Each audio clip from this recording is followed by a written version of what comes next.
அவங்க சில டைம் நான் செய்கிற வேலை நமக்கு தெரியாது இது இவ்வளோ கிளிக் ஆகுன்ட்டு. அந்த மாதிரி தான் எங்களுக்கு தக்காளி. நாங்கள் காடு ஃபுல்லாக வெங்காயம் வச்சுட்டு பத்தாததுக்கு சரி இது தக்காளி நாற்று வாங்கிட்டு வைக்கலாம், ஊருக்குள்ளேயே கேட்குறவங்களுக்கு கொடுத்துடலாம் அப்படின்னு சொல்லி வாங்கி வச்சோம். ஒரு 1000 நாற்று வச்சுருந்தோம். இந்த மழைக்கு வெங்காயம் ஃபுல்லாக வேஸ்ட்டாக போச்சுங்க. அவ்வளோ வச்சு அத்தனையும் வேஸ்ட்டு. கிட்டத்தட்ட ஒரு 40,000 அதில் நட்டோம்.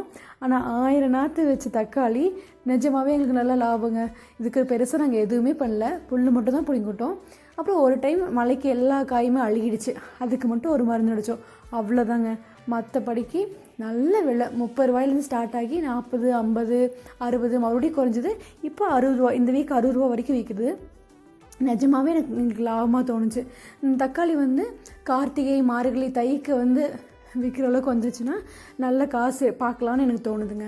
நிஜமாகவே இதுக்கு பெருசாக முட்டுப்புள்ளி இல்லை, வந்துருச்சுன்னா நம்ம நிறைய லாபம் எடுத்துக்கலாம்.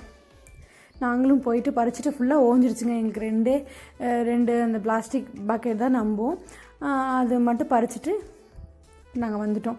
வீட்லேயே இருக்க முடியாது இல்லையா, தம்பியும் தோடு எடுத்து போவோம். போயிட்டு ஒரு 2 hours இருந்துட்டு அப்புறம் வந்துடுவோம்.